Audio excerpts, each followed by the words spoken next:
In the late 1980s, the U.S. state of Virginia was struck by a cruel killer.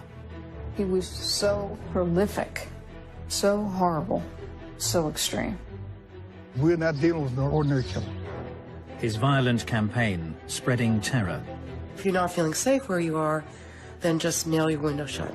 This place was like scared to death. The murders were slow and sadistic. The strangulation, tightening it, releasing it, reviving or doing it again and again and again. But what drove these heinous crimes? What is sadistically important is that he is in total control over the victim. He was a bad guy. Was the twisted perpetrator born to kill?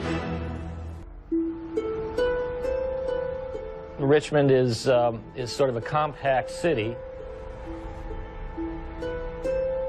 There's a healthy mix of people who are well off and people who are not. In the mid-1980s, the affluent areas of Virginia's capital were far removed from its more troubled neighborhoods. Richmond was sort of a sleepy southern town. Any crime you heard of was gang crime, tucked away someplace in the city that, you just didn't think anybody but the bad guys went to. One seemingly safe haven was the peaceful district of Southside. The homes are old, they're large, made out of brick, and so it's a nice place. But during September 1987, Richmond detective Ray Williams received a call that would shatter this suburban serenity. 10 o'clock in the morning on a Saturday, we had a DOA, unusual DOA, strangulation. If it's a strangulation, it's probably somebody she knew, because, I have close and personal like that. I'm thinking the first place I'll look is associates and boyfriends. The detective's initial suspicions proved to be wide of the mark as he entered the first-floor apartment. First thing I said is, uh-oh. I've never seen in my entire career anything like this. I knew that we had a special case here. There were certain things that stood out which suggested to us that something ritual was going on. As I look in, she's lying face down on the bed, upper torso was hanging off the bed. She had one hand tied behind the other with shoelaces. And they tied them to a point to where they would, if you pull one, you tighten the ligature. He then had two socks wrapped around her neck and a 16-inch vacuum cleaner extension twisted in the ligature. The victim, although she was sexually assaulted, was redressed after the crime. There was a large deposit of pure, uncontaminated seminal fluid, which could have only come from masturbation. The victim of the horrific attack was 35-year-old magazine accounts clerk Debbie Davis. Debbie was my bookkeeper. She lived alone. She'd been married briefly and divorced. Warm smile, very engaging, very friendly. Ray Williams and Glenn Williams came to my door. They were here to tell me that she'd been murdered the night before. I think I just nearly fainted. I never could imagine anything that could happen to a friend of mine. This sweet woman didn't have an enemy in the world. Faced with a seemingly motiveless murder, investigators attempted to piece together the killer's movements. Of course, we do the walk around, we check behind the bushes, we check all under here. The intruder's entry point soon became apparent. Then we noticed the kitchen window had a rocking chair below it. Now he balanced that rocking chair right here, cut the screen, and crawled right in that window. It told me one thing. It told me it would be somebody very agile, somebody very strong. You can see, I'm standing here, and the rocking chair is probably, the seat of the rocking chair is no higher than where that vent is. So look how high he's got to be strong enough to lift himself up and then get in that window. And I'm saying, this guy's got to be a hell of an athlete to be strong enough to do that. And we feel like when he gained entry, he was there waiting for her to come home. The perpetrator would use his time to prepare for the attack. He used materials that were on the scene. He didn't bring things with him. And the killer's use of the homemade tourniquet was chillingly sadistic. And he raped her and choked her, and then she would come to and he would choke her again, and he repeated this process a number of times. It was particularly brutal. As the details became known, when we found out exactly how he did kill her, it was really awful. It was really terrible. He did awful things. He tortured her. He strangled her and tortured her and watched her die, like squeezing a little baby bird. That's what he did. As detectives investigated the macabre crime scene, they soon realized they were dealing with a meticulous adversary. When I get my reports back from forensics, there's no hair, no fibers, no physical evidence, no nothing. No witnesses, nobody talking about it. The police didn't have any immediate idea how the killer might be related to the victim. Usually they can figure that out fairly quickly. In this case, they clearly didn't. You know, this guy's awfully bold to go in and do the things he did to her with people in the apartments next door. Yet nobody heard anything. The Southside residents were shocked by the brutal slaying. But the silent killer was already planning to terrorize their neighborhood again. In September 1987, the Southside district of Richmond, Virginia, suffered a horrific murder at the hands of a sadistic killer. 35-year-old Debbie Davis was strangled in her own home in a prolonged, twisted attack. Police struggled to find a lead, and 2 weeks later, Detective Ray Williams was called to peaceful Southside once more. Quiet neighborhood, look, hear the birds. It's middle class, nice homes, very low in crime, including burglaries. Very seldom you get a street robbery.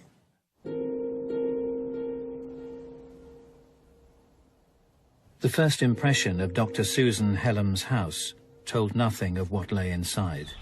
No evidence of forced entry in the front. Walk in, go back to the kitchen. Didn't see anything disturbed. Police were acting on a gruesome discovery made by the doctor's husband on his return home after a late night at work. Went upstairs, the bed was messed up, the sheets were all in disarray, and I could see the louvered doors on the closet that were open. And as I look over, I could see her hip and legs outside the closet. Dr. Susan Helms, a neurosurgeon at the Medical College of Virginia, was found. She was, in addition to sexually assaulted identical to Debbie Davis, she was savagely beaten. We're not dealing with an ordinary killer. We're dealing with a very unique personality. It was clear that whoever had killed her had surprised her somehow, had gotten into the home through an open window. The perpetrator had demonstrated exceptional agility. He gained entry. He climbed up the fence on the second floor and cut the screen and climbed in there. I think he's probably hiding in the closet when she gets home. He lets her take her earrings off, lets her take her watch off, lays it on the table. I think it's when he attacked her. One of the most brutal murders I've ever seen. As with the killing of Debbie Davis 2 weeks earlier, the intruder had meticulously covered his tracks. Nothing was left, not a fingerprint, not a hair, nothing that could be used to identify the perpetrator of the crimes. The only thing that was left were seminal secretions. Investigators were also horrified to discover the sadistic use of a homemade tourniquet. The florid petechiae in her eye caused the medical examiner to suggest that the strangulation of her might have taken up to 20 minutes or more. It was a situation of tightening it to cause her to suffocate, releasing it, reviving her, doing it again and again and again.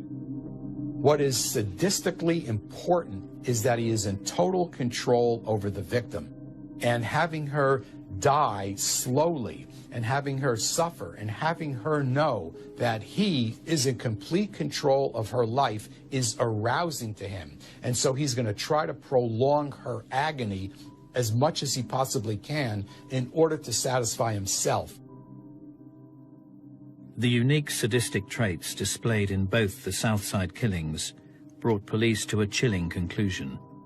We knew at that point in time that something was going on. The rituals, the alteration of the crime scene were identical in both scenes, so we knew we were looking for one person. I said, it's the same son of a bitch killed Debbie Davis, killed her. And I mean, the city went into a panic.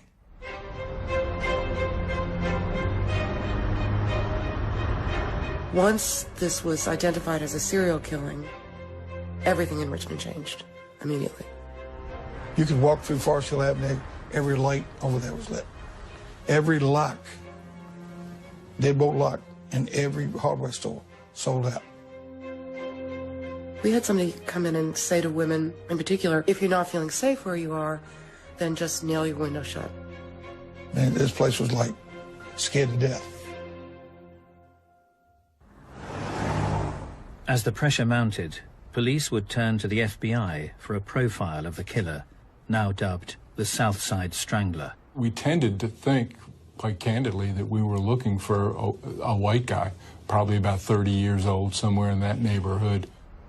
Intelligence, he'd be a loner, he wouldn't talk about his crimes, he'd roam at night.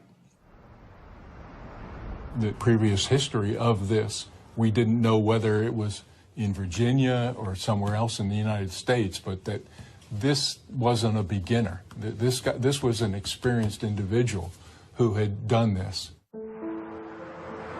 As the police investigation progressed, a clue came to light. The victims were unwittingly connected. Debbie Davis worked as a bookseller in a bookstore at a mall, and we went back through all the records and found out that, in fact, Dr. Susan Helms had actually purchased books in that store and had written a check to Debbie Davis for a purchase of books in that store. The two victims had frequented the Cloverleaf Mall in nearby Chesterfield County. This entire area here was stores and stuff. People drove up into it, and then you could walk into the mall, and there were different stores inside. The popular hangout was often bustling with shoppers, but amongst the crowds, a solitary figure would go unnoticed. 25-year-old Timothy Spencer wasn't known to many of the locals.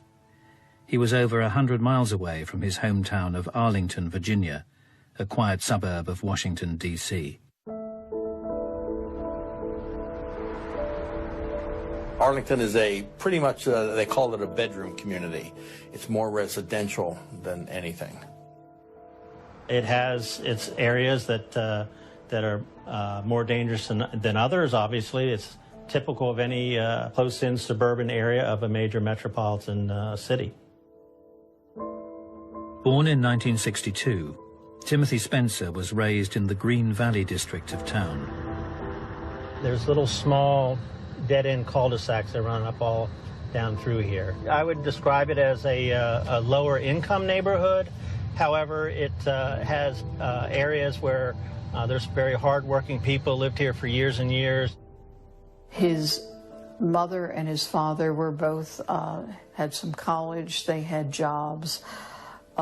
They were divorced at some point. Spencer's mother juggled a busy life, bringing up her children as a single parent. My mom is the best mom in the world. She provided everything. She spent time with us. We had meals at the table. So we were pretty much a structured family. As the older sibling, Timothy would naturally look out for his younger brother. It was Christmas, and I got an orange bike. with the training wheels on it. So we go out on the street and he was like, hey, first thing we gotta do, we gotta take these training wheels off. And for about 5 hours, we just rode around and he was behind me with his hand on the seat, just, you know, just guide me. And it's funny because I ran right into a car. Boom! And he said, you can't be looking back at me. You got to keep your eyes on the road, and, you know, just a whole spiel. So he was definitely, you know, a loving brother. Although quiet, Spencer stood out in the neighborhood. He was gorgeous, man. My brother was dynamite gorgeous. I used to be with him and people scream because he looked so good. Hazel eyes. That's what made him unique. They changed like the weather. He was always quiet around everybody, but when he and I were together, it was, you know, we would talk like brothers and laugh and, you know, tell each other things, and that's my big brother, man. A person who becomes singled out because of they're very attractive or they're very unique in a way that people respond to and treat as if they're quite special, especially if they're already narcissistic, they will believe that they should be accorded certain treatment, and when they don't get it, they could get angry. Spencer increasingly struggled to conform. His behavior drastically deteriorated during his school years. He was a poor student. He was difficult. He may have been intelligent enough, but did very little in school. At some point when he was, I think, about 12 years of age, he was urinating, he was defecating in the public area in the school. But Timothy's rebellious actions were not confined to childish pranks. He also had history as an arsonist. It kind of is up above where the cul-de-sacs are. That's where he had burned a car. Fire setting gives an individual a sense of control, a sense of power, a sense of domination. Because with a match, you could burn down a building, you could put a car on fire, and this type of powerful control is stimulating for some of these individuals. 13 years later, Richmond's Southside was reeling from 2 sadistic strangulation murders. And now, just outside the city limits, the killer would strike again.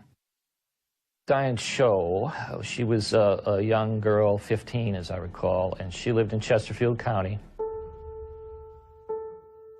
The teenager was a diligent student with her sights set on medical school. On November the 21st, she had ended the day at her computer, studying in her bedroom. It happened on a Saturday, I believe. I get a call from Chesterfield. They said, Ray, we got a 15-year-old kid strangled and tied just like your victims were. On arrival at the Cho's apartment, the Richmond detective would be shocked by the perpetrator's audacity. Her brother was in the next bedroom. Her parents were there when he came in. So he comes in, duct tapes her, ties her wrist and everything. She was actually raped and strangled in her bedroom.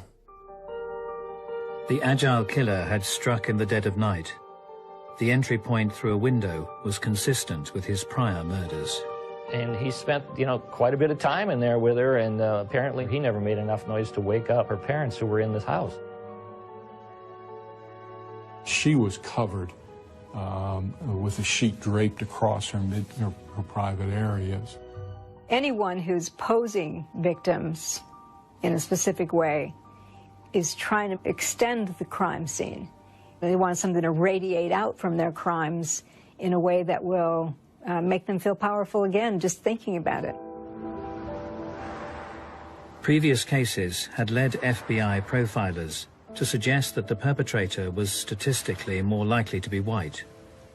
But a discovery at the crime scene suggested otherwise. He left one hair inside, rolled up. It was rolled up in the bedsheet. So they collected that, and all they could tell us was it's consistent with being Negroid hair. But as detectives set to work on this long-awaited lead, they were unaware that the killer was about to strike again. During the autumn of 1987, the prosperous city of Richmond, Virginia, was struck by a serial killer. The Southside Strangler had thrown the state capital into turmoil, with the sadistic killing of 3 women. Little evidence other than seminal fluids had been left at the crime scenes, although investigators would establish a link between the victims. All had frequented the popular Cloverleaf Mall. Diane Cho lives less than a mile from here. Debbie Davis worked here at a bookstore, and Susan Helms shopped here often. And the Cloverleaf Mall was still a popular hangout for 25-year-old Timothy Spencer. The pensive loner had plenty to reflect on as he seemingly watched the world go by. He had been in trouble of various kinds since he was about 9 years of age. He got into crime early and stayed in it. Travis Spencer recalls how his older brother's behavior deteriorated on the streets of his hometown of Arlington. It was several guys that pretty much terrorized the neighborhood, and he just happened to be one of them. Now, if thieving was a sport, he would have been number 1. If you told me he stole your hubcaps, I would believe that. If you would have told me he stole your eyebrows, I would believe that. My only previous experience with him was the burglary from when he was a juvenile. All I remember is that I had to get his mother's permission to get his fingerprints. Because I thought that I had to do that as well to be accepted. I had a friend of mine, we go in the store, we had stolen some candy. That guy jumps around the corner and says, "Stop, thieves!" So the police came, the officer put us in the back. We get to my house. My mom came to the door and saw it was me, and her whole face changed, like, no. And when my brother got home, I'm like, yeah, this is our bonding moment. And he looked at me with the seriousness in his eyes and said, you know, don't ever steal. You know, don't be like me. Be better than me. As Timothy Spencer approached his 20s, his escalating career of crime would lead to severe consequences. The eventual burglary that he went to prison for was not too far from here. We're in the South Arlington, the border with the city of Alexandria. I broke into a house, and the cops caught him inside. That's why he got his time. He was serving time for B&E. The jail part, now that right there, that was the part of me growing up. I used to cry all the time when I used to go see him because, you know, I couldn't understand why he was behind there. And as I got older, I understood right from wrong. And if you do wrong, that's where you go. Once you go to prison, it's only 2 things that can happen. Either you're going to do better or you're going to turn to the dark side. Spencer would be released in September 1987, having served 3 years in prison. He was placed in a halfway house 100 miles away from Arlington, in the Southside district of Richmond. His apartment was one upstairs on the left-hand side. It's a transitional house for nonviolent offenders. If they're nonviolent, they bring them right after serving a certain amount of time to acclimate them back into society. As Spencer settled into his new surroundings, he would keep the staff and residents firmly at arm's length. He was a loner. He didn't talk to anybody, didn't have any friends. But when he ate near the end of the table, would not engage in conversation. If they watched TV, he'd sit on the other side of the room. However, Spencer did cultivate a relationship with a female member of staff. Servicing her car opened up opportunities for the reclusive resident. The only person he talked to was a woman whose car he used to work on so he could drive. Spencer would cruise the local neighborhood and visit the Cloverleaf Mall in nearby Chesterfield County, supposedly returning in daylight hours. Normally on a halfway house, you're let go to go out and work, and you have to come back in at night. You're not allowed to go out overnight. But Spencer wasn't playing by the rules. They're supposed to be supervised, checked in, checked out, but it was not run well at all. Timothy Spencer continued to roam the streets at will.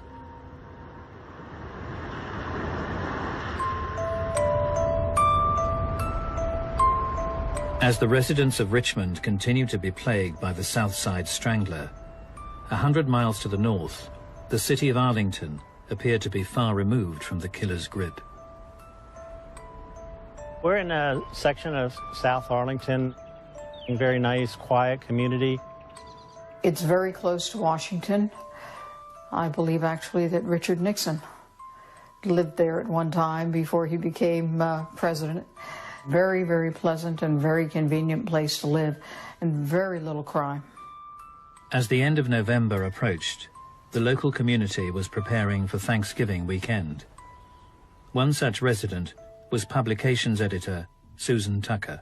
Susan was a young professional, kind of slight of build, that was a little quiet and pretty much kept to herself, and didn't have a bad bone in her to bear any ill will towards anybody. She was home alone because her husband was on a business trip.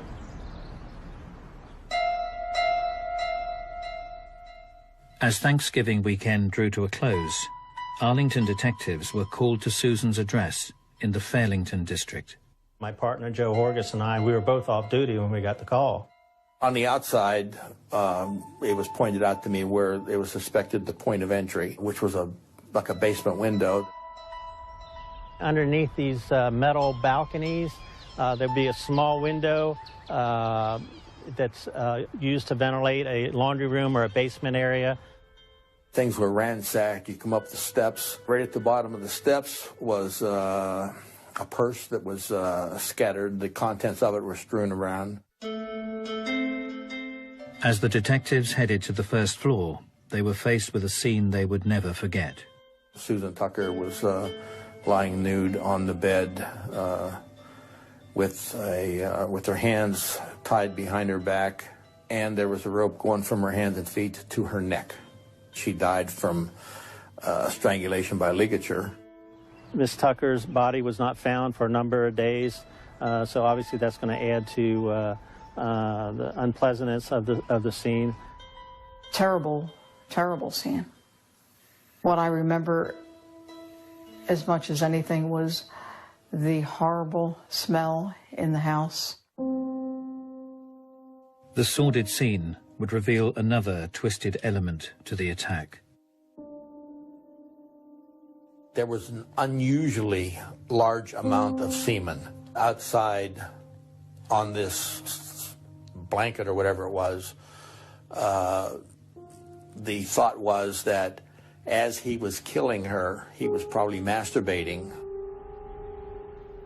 The gruesome murder bore no witnesses, but the sadistic nature of the strangulation prompted investigators to look to the past. Because there were so few homicides in Arlington, and very, very few of that type, as soon as they saw the way the body was with the ropes, they immediately thought of a homicide that had taken place 3 years earlier of Carolyn Ham. A local man was serving time for Caroline's murder, but with the similarities between the attacks difficult to ignore, detectives were now beginning to question whether the right man had been convicted. Carolyn Ham was found with a rope going from her neck up over a pipe down to the bumper of a car. She was tied with her hands behind her back. Investigators also recalled a string of unsolved sexual attacks that had featured similar sadistic traits displayed in the murders of Carolyn Ham and Susan Tucker. I knew that there was a rapist who was working the area, breaking into apartments. They called him the Black Masked Rapist. He was so prolific. He was in a home with his ropes, waiting for a woman to come home. Had to be one of the scariest things imaginable. I called the FBI profile unit. They agreed that the odds are that this black rapist is my murderer. And they gave me some vital information that when the first girl was raped, The perpetrator took her from one area and took her to another area. There's a real good chance that the suspect lived in that area because he would have taken her to somewhere where he was comfortable. The reason they're within a comfort zone is because they're trying to do this in a way that they won't get caught.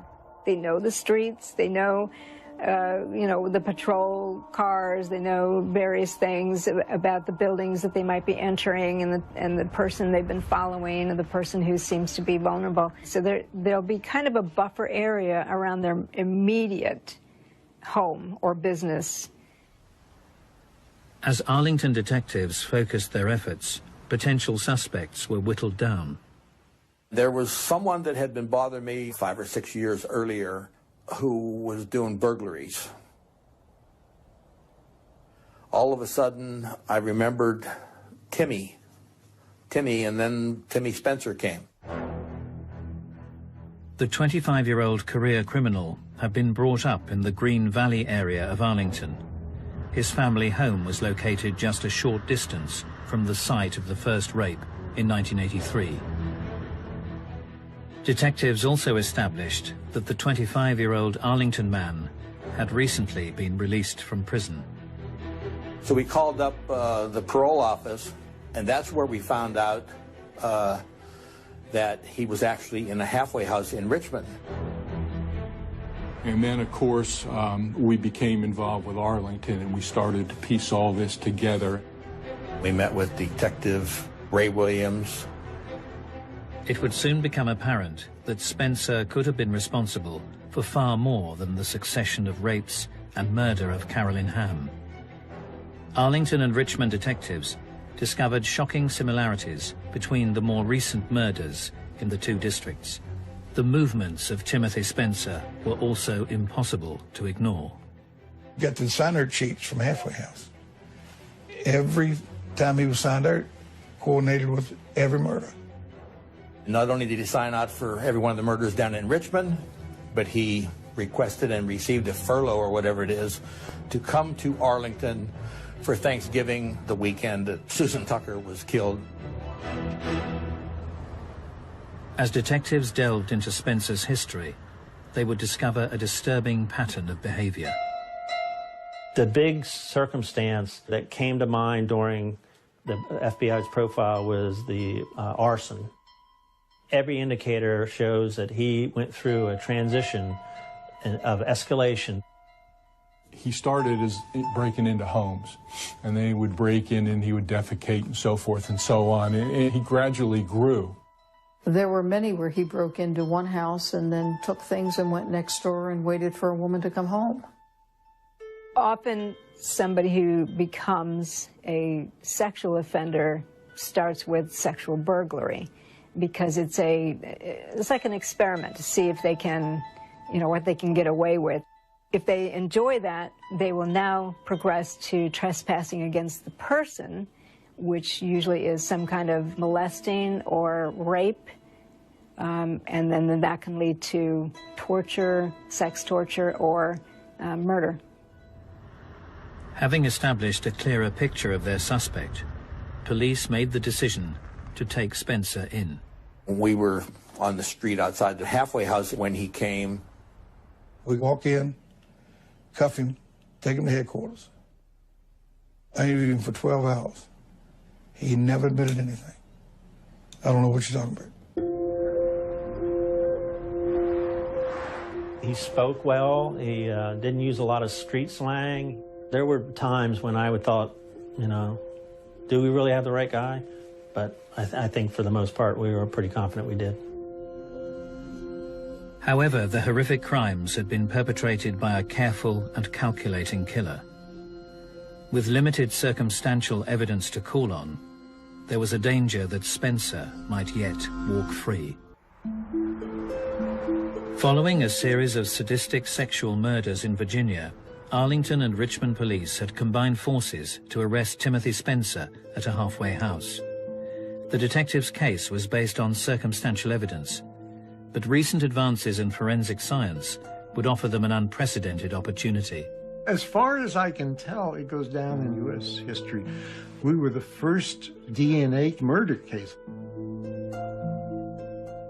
Although police were dealing with a meticulous adversary, they were hoping to match Spencer's blood sample with deposits of semen found at the crime scenes. We immediately arrested him. We got his DNA. We checked it. And of course, everybody was holding their breath until, oh, when is the sample going to come back? Back then, it took several weeks. You know, we would sit around and wait. If there wasn't a match, then it wasn't Timothy Spencer. And to be honest, we were all going to have egg on our faces. But it matched. It matched to the crime in Arlington. It matched to 2 of the 3 crimes in Richmond. So we had 3 cases with DNA evidence. Forget about who it was. We knew who it was. It was then, how do we convince the jury? Police continued to build their case. They had observed Spencer's movements at the Cloverleaf Mall, a location that had been frequented by 3 of the victims. Sat in the middle of the mall for hours, watching the women. Just look at them. We'll just sit there and watch them walk by. Never bought a thing. Like a chameleon. He just blended in, didn't cause any problems. He obviously was very meticulous in picking out his targets. Once he picked one, he would walk behind her and watch stores she went into. We were able to produce some evidence that showed that this may be the location where he would pick these individuals out. Between July 1988 and June 1989, Spencer would face charges for the rapes and murders of 4 women in Arlington and Richmond. Although implicated in the murder of Carolyn Hamm and the series of Arlington rapes, prosecutors decided to try him on only the most recent murders. I never saw any indication that he was at all troubled by what he was hearing in court. He just sat there. Disturbingly, the defendant would come to life as prosecutors distributed images from the horrific crime scenes. He wanted to see those pictures. I mean, he was actually, defense tables here and the jury boxes here. He's actually leaning over, looking at every picture. Timothy Spencer was so bad, there was no way in the world that even as opposed to the death penalty as I was going to take a chance on him ever getting out on the street again. He was a bad guy. Spencer was found guilty of the murders of Richmond residents Debbie Davis, Susan Helens, and Diane Cho, and of Arlington resident Susan Tucker. The man previously convicted of Carolyn Hamm's murder would be pardoned and released. As Spencer was placed on death row, the question remained: how had this serial burglar and rapist ended up as the most sadistic of killers? That was the hardest part of the whole situation. Like I said, you told me something about some stealing. But murder, I never could see my brother actually murdering somebody. He was a very angry person, a controlling person. He wanted to control people. He obviously hated women for some reason. It's not the sexual part of the crime that doesn't give them the satisfaction. For some reason, they've harbored this inner anger towards women. He's escalated to his torturing people. The torture part is part of the anger, and releasing that anger towards your victim. It's like an experiment to see if they can, what they can get away with. Once they have someone and they've subdued them and they know that that person's not going to escape, they want to prolong that feeling of power over this person. But what was the root of this twisted fury? Was Timothy Spencer a born killer? I think something wasn't really right in the mind. If somebody's ill, that's treatment. That needs to be with medication, some doctoring. Me growing up in that household, he was definitely ill. We don't see any genetic thing that turns a person into a sex murderer. But if he's also a predatory psychopath, We certainly are finding that there are brain factors in terms of areas of the brain that don't inhibit aggression and areas of the brain where moral decision-making is made that are atrophied. So you get a sex killer who's also a psychopath, it's more likely that person will become an aggressive offender. I wouldn't say he's a born killer, but that deviant sexual arousal pattern is certainly hardwired. And with other events in individuals' development and childhood could set the stage for somebody to act out. Timothy Spencer was executed at the Greensville Correctional Center on April the 27th, 1994. They called me, they said, "You coming down?" I said, "No. I deal in death every day. And it's just a legal way for the state. You're still killing somebody." I mean, I'm not saying he didn't deserve to die, because he'll never kill anybody else. But I still have mixed emotions about death penalty. That day, phew. Yeah, I was there. I was there the last day on this earth when they told us we had 2 minutes left to talk to him. You know, for you to be sitting there with a person perfectly healthy, they damn near had to pry us apart. I do remember the day that he was to be executed was a very unusual day for me. And I remember not being able to speak to people all day long and just carrying it around with me, remembering my friend. For many, the actions of this sadistic killer are simply a terrible chapter from the past. But for some, the pain lives on. I think that to be able to do what he did and to murder my friend in the method that he did, he was an absolute monster. He was the personification of evil. Most evil person.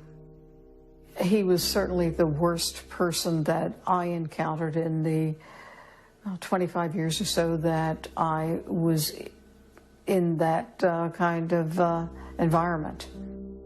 You have those nights where you dream of them and you wish you could just hold them and hug them, and they're just not there. They're just not there. Wake up out your dream, crying 9 times out of 10. He did what he did. No doubt about that. We can't erase it. We all are crime victims. Life still goes on. And, you know, it's still a constant struggle.